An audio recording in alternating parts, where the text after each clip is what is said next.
नरेश मीणा ने आज जनता में एक बार फिर से समरवता की याद दिला दी है, क्योंकि आज सकली गांव में जहां पर चुनाव का बहिष्कार किया जा रहा है, जहां पर लोग नहीं मान रहे हैं, उनकी एक ही मांग है कि जिला कलेक्टर यहां आए, हमारी मांगों का ज्ञापन हमसे ले और फिर हम चुनाव वोट करेंगे। लेकिन आज वहां से एक अलग ही कहानी बयां होती है। वहां के लोग बड़े ज़िद्दी नज़र आ रहे हैं। उन्होंने ठान लिया है कि जब तक हमारे काम नहीं होंगे तब तक हम वोट नहीं देंगे।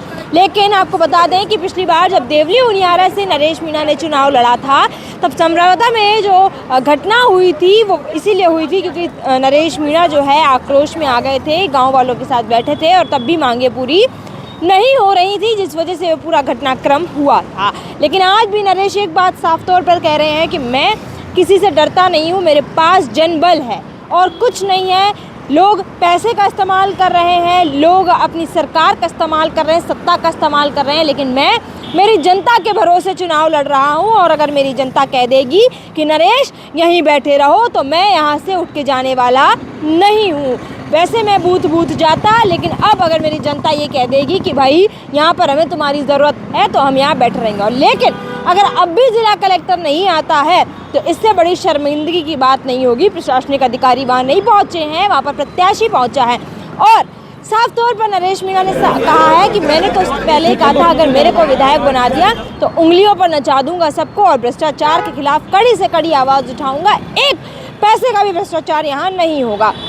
वहीं नरेश मीणा साफ तौर पर कह रहे हैं कि अगर मेरे दिन अच्छे होंगे, मैं विधायक बन गया, खाटू श्याम जी की कृपा रहती है तो यहाँ की एक एक सड़क को सुधरवा दूंगा और यहाँ की सूरत है उस बदल जाएगी। क्योंकि कहते हैं कि 2028 में क्या कुछ होगा उसकी तकदीर या उसकी तकदीर कहें, उसकी तस्वीर कहें, वो 14 तारीख को ही दिख जाएगी। क्योंकि डबल इंजन की सरकार लगातार बड़े बड़े प्रयास कर रही थी मोहरपाल सुमन को जिताने के लिए। तो वहीं त्रिकोणीय मुकाबला जिसको हम सुबह से ही कह रहे हैं, उसमें अभी तक 60% वोटिंग है वो हो भी चुकी है, लगातार जनता जा भी रही है। लेकिन सबसे बड़ी दिक्कत बस इतनी है कि क्या ये आक्रोश जो है नरेश का वो वापस से किसी ऐसी घटना को, उग्र घटना को वापस से एक तरीके से लेकर आएगा। क्योंकि समरवता में भी यही हुआ था, जब बात नहीं मानी गई थी तब एसडीएम पर थप्पड़ जड़ा गया था। और इसी पर हनुमान बेनीवाल ने कहा था कि नरेश ने तो एक ही जड़ा था, मैं होता तो 3 से 4 थप्पड़ जड़ता।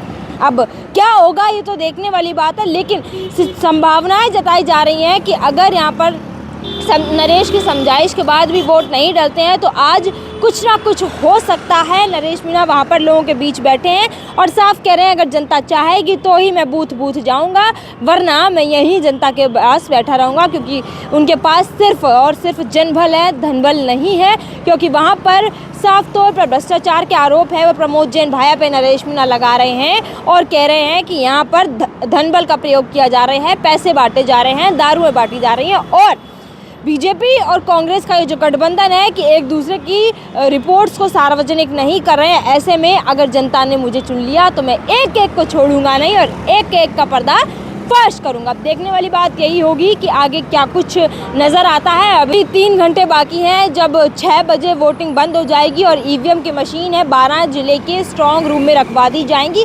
तब तक कैसा क्या माहौल रहेगा हम आपके पल पल की अपडेट्स है वो लेकर आते रहेंगे कि वहाँ अंत में क्या कुछ चल रहा है।